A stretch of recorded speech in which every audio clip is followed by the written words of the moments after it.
this story from SCNR. We can talk about it on the morning. RFK Jr. suggests RFK Jr. suggests abortion should not be regulated by federal or state laws. And probably one of the most shocking and probably the most extreme position held by any federal politician, RFK Jr.'s position, saying, I mean, this is a quote, even at full term. She said, Kennedy says, I don't think it's ever okay. I think we should do everything in our power to make sure that never happens. But I ultimately think nobody sets out to do that. And there are always some kind of extenuating circumstances that would make a mother make that kind of choice. A terrible, terrible choice. You can't overstate how bad it is. I think ultimately we have to trust women. The interviewer says, even full term, to which Kennedy responds, even full term. Now, let's analyze what he said. Nobody sets out to do that. My guy, murder happens all the time. Yeah. And people do set out to do it intentionally because they want to end a life for whatever reason. What he says in this interview is basically there should be zero regulation in any way up to full term. If a woman decides, just trust her because no one would really do a bad thing like that. I don't think there's any other federal level politician who's taken that extreme a position. I think mine's the opposite extreme. That is the most naive position any president has ever. I've heard any president in this. It's insane. It's like, oh, no one would do that. It happens all the time. What are you talking about? That is the most. That is childish. Tim, are you becoming more pro-life in real time right now? What does that mean? My position's the same as it's always been. But like you're pro-life, right? I've never been of the position that should be unrestricted. I'm anti-human sacrifice. Yeah, I've never held the position that at any point for any reason a woman can just kill a baby. And I've said every single time we've talked about it that elective abortion is wrong. This is Ralph Northam level.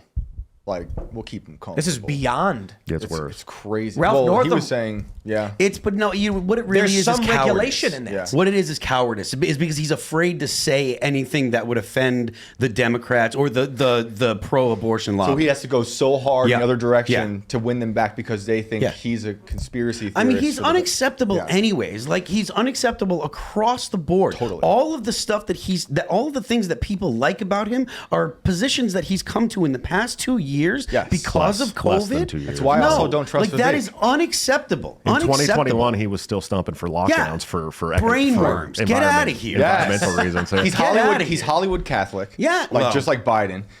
He seems like he's crawling out of the womb of liberalism, like in the bad sense liberalism, not good liberalism. Are we just finding out who the Kennedys are today? No, but there's this. I was anti-Kennedy from the first moment that he came on. I was like, some okay, Kennedys it's interesting. have done. I like JFK saying no to Northwoods. Yeah, that was good. There's things that they've done that are nice, but he's also... He didn't make it long after saying no to Northwoods. I wonder why. Sure. I don't know. I wonder why. But like, he says things I really liked also because I think he understands. I think he should understand the CIA and how they operate when it comes to his dad and all that stuff. But I just see. I want to find that point. I think it's near the end. He's a serial cheater. So I wonder if that's why he's pro-abortion. You know, I mean, is he really? He's had a pretty rough life. It's up to the woman. I believe is a way we should. But nothing he says in that preamble have government involved. Sorry. Even if it's full term. Even if it's full term. Ugh. Okay, and I think that's what I wanted to clarify because there, especially. I'm gonna play that again for you. Right. So in other words, keeping it as is with Roe versus Wade having been overturned and leaving it up to the states to determine if and when a woman can have an abortion. No, I wouldn't leave it to the states. You wouldn't, right? No, I would. You would say completely. It's up to the woman. My belief is we should leave it to the woman. We shouldn't have government involved. Even if it's full term. Even if it's full term. Okay, and I think that's what I wanted to clarify because there are especially people in the middle trying to. Yo, we're wow disqualified. Male feminists are the worst. Dude, nothing he says in that preamble leading up to it, where he's dancing around the idea, it's all negated by the even full term. Yes, even full term. This is absolutely insane. Yeah. He's like, and we'll just trust women, dude. Some women deliver their babies and throw it in a dumpster. A million babies are aborted every year in the United States. A million. But how many instances, we can look this up per year, how many instances have occurred where women will have a baby and throw it in a dumpster? It happens a lot. It happens enough to where... And toilets. And garbage bags. There was that woman who had the baby and then the mom and her, they killed it or whatever. What was that story? And then he's like... Or New Mexico. And he's like, just trust them. Just trust the women. Like, dude, look... I don't think the majority of women are set out to murder their babies in these kinds of ways. I actually think a lot of women would rather not get an abortion, and society is pressuring them in this direction. But that's besides the point. Yeah, sorry. Any presidential candidate that says trust women is automatically disqualified. Yeah.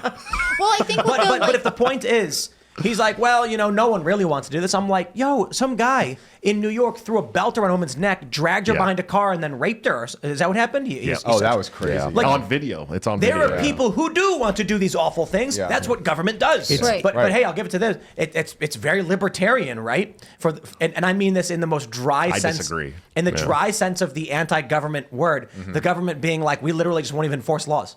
Right. I think one of the important things to note with the stories you get about like girls who toss their babies in dumpsters or whatever else is they're also part of a culture that says having a kid ruins your life. It's over after this. And so I think it's crazy that we have this narrative of like, they're under terrible circumstances.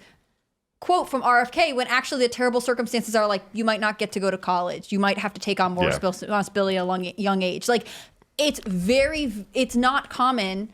It's not the majority of people who have abortions who are really in dire straits. They have all kinds of issues. It's a thing that culture has told us you should do because otherwise you have to become responsible. Like, what a concept. I want to say there's another part in this interview as well that's not being talked about here. And this is the funny part is he says he's for full-term abortions. He's for full-term abortions. But we need to make it so that women feel like they don't have to make abortions. So he's also talking about using more taxpayer money for more services to take care of women. Also saying that women should be able to commit baby murder and up through full term is how that's how I look at it. I don't mince words on this anymore. I'm done. I'm done with it. I don't do it anymore. That's why I started calling it human sacrifice. Yeah, I don't call. That's even better. Maybe I'm the only abolition candidate running in the United States today. So you're too close to the mic and you're too far away. Still Sorry. Trying to I'm going to signal start to Shane screaming earlier. human sacrifice. I tomorrow. know. I'm because it's loud in mine, and so I'm trying to keep up. That's why. Maybe I'll just They take don't even know what they're doing, I'll take right? one off, and it'll be better that way. So. No, I mean, I think there is this policy issue of like on what level of government do you regulate this, but I also think the cultural issue of like we have raised generations, especially of women, to look at children and families as this negative burden that is going to make them have to do all these things they don't want to do or whatever else. And for the most part, it's inaccurate. It doesn't really represent how people want to live, but it also creates this negative hostility that makes I just hate that abortion is the woman's issue. I think women have a lot of interest. I think they have a lot of things that could change their life, and they have boiled it down to like, but if you aren't allowed to get rid of your baby, your life is over. Real quick, I just got to give a shout out to Old Sticky Keytained super chat. He said his brain worm died. Poor guy starved to death. So nice. I like that. Nice. Well, so Hannah Claire, you said abortion is a women's issue. They made it the women's issue. I have very good news for you. The issue is never the issue. The issue is always the revolution. That's true, but this is how they're selling it to women to join the revolution, for now, right? For the moment, because remember, as soon as they threw women under the bus, as soon as the women with the penises showed up. And the women welcome these women. Like, it's crazy to me. I love this narrative where it's like, don't be Republican. What if you need to kill your baby? Yeah. And they're like, that's a good point. I can't be Republican. I have to be able to kill my progeny. You know, like I think it's disgusting. It's the same group of culture that is like, you should 100% freeze your eggs because what if you wanted to work until you're 45? Yeah. Also, what if you accidentally get pregnant and then you should have to be able to get rid of that baby? Like, I got it. What is it here, team? I solved it. Okay, if a woman wants to get an abortion, you just take the baby out and freeze it. There you go. Yeah. You can freeze it for a later date. People do that. They'll like conceive children and they put them on ice. I mean, that's part of IVF sometimes. Well, you can take a baby out of a woman Not and put a full-born baby, but like a conceived fertilized egg. The baby's being born and she's like, can I freeze it? And usually that's used for people the IVF is typically used for people that have problems giving birth. I'm saying like a woman walks in the clinic and she's like, hey, I'm 4 weeks pregnant. They're like, we will take that thing out and we'll put it in a freezer. In 1956, they were freezing hamsters for like, I think an hour and then microwaving them, putting them and bringing them back to life, resuscitating them. With a microwave? Yeah. It's like a radiant. Look it up. It's a microwave. It might be a special microwave, but I'm calling it a microwave. So the frogs out here, those little frogs are called spring peepers. And no, they're based. We got good water here. You guys got you got based frogs. Yeah. Okay. Spring peepers, dude.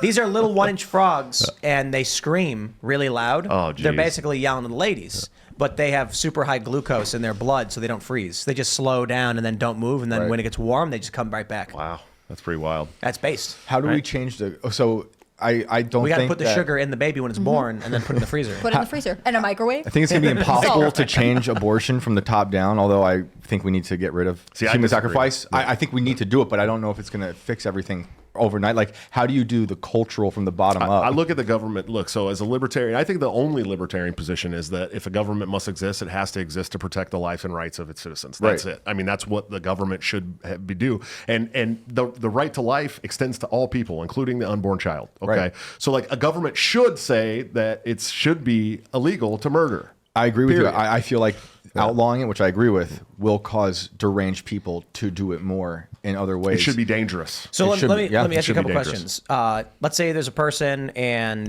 they're riding their bike, and then another person riding his bike jumps off the back of a tow truck, does a sick flip and tail whip, and then as he's landing, the tail of the bike hits the other guy in the head, knocking him down to the ground. He hits his head again, and then they bring him to the hospital, and this guy is... His brain is gone. He's brain dead, just lying there. Do you think the law should mandate that person be kept alive? I think that, man, that's a tough one. No, I don't think the law should mandate that person be kept alive because they have zero life left. I mean, their life is gone. Once you're brain dead, I mean, technically you're almost legally dead at that point. Like it's like the Terry Schiavo thing. Like, person's in a coma with a feeding tube, and they're like, we don't think this person is here anymore. We don't think they can come back from this. I think at that point, your family should decide how much suffering they're willing to let you do. But when it's a baby, that's not suffering. That's a new life being born. There's this is apple and oranges argument. I disagree. The issue with people who are comatose is the doctors don't really know for certain. Sure. I mean, there's certainly circumstances where, like, this guy his brain is jello. Like, but there are a lot of circumstances where people have been There's not a lot. It's very rare. When people are brain dead in comas like that, it's very rare they come back. But it's also not uncommon for doctors to be wrong. And so, that's one of the biggest causes of death in the United States. And so it absolutely is malpractice. Yeah. So the issue then becomes: do you trust the doctor when he's giving medical advice saying this person is no longer with us? And then you run into a similar problem with abortion, where there are many women who say the doctor told them your kid is not viable, it will die, you need an abortion, and then they said you're wrong, and they had the kid, and the kid's healthy and 20 years old. Yeah. So the challenge I see there is giving discretion to end life. Now, with someone who's an adult or older or any capacity, like a teenager or whatever, they end up dependent upon a machine to live. Someone's got to pay for that. Resources have to come from somewhere. That's a challenge. With a woman who's pregnant, her body is already sustaining the baby. So as long as she's eating and living, the baby is going to grow and be nurtured. I just think there is a similarity there in at what point do we allow a medical practitioner or a state to determine that a life can be ended? Well, first of all, I want to start this off saying that like 1% of abortions in the United States are medically necessary. Okay. So we're talking like 99% of abortions in the United States today are not medically necessary. That baby would thrive and grow and be elective, human. Yeah. They're elective. Okay. It's contraception. There's a huge, and I'm going to keep saying it's apples and oranges because it's a completely different argument. We're talking about somebody who is brain dead, in a coma, cannot support their life anymore. You're exaggerating the position. Okay. A person who is in a coma and presumed brain dead could recover. Should a doctor, a fallible man, say, we can pull the plug? I hereby determine, in my expertise as a doctor, I think he can't recover.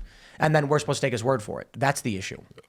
How is that the same as knowing that a baby is growing and going to grow up to be a human being and a doctor saying this person is brain dead? Well, you're making a probabilistic argument. The baby likely will not suffer a traumatic brain injury during birth. The baby will likely have a fully functioning brain and no disabilities. The baby will likely not. There are babies that are born brain dead. There are babies. There was actually a baby that was born without a brain. It had only a cerebellum. There's babies born with all kinds of different birth defects for sure. And so that's also not the norm. The norm you're making for a probabilistic argument. But the norm for people that are brain dead are dead. Right. So again, you're exaggerating the position. I'm saying there's a person who is, by all appearances, comatose, and the doctor says this person will not recover.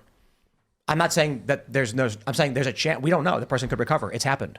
Sure. So the question then becomes, and by all means, hold the position it's probabilistic. Fine.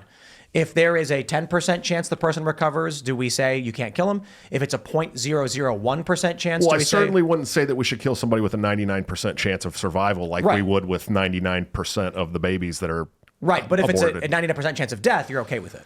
I mean, if there's a 99% chance and a medical professional is telling you this person is never going to come back, and there's 1%, at that point, it's got to be up to the family to decide. Thanks for watching this clip from the Timcast IRL podcast. Hang out with us live Monday through Friday at 8 p.m. and become a member over at timcast.com for uncensored, members-only shows exclusive. Thanks for hanging out, and we'll see you all next time.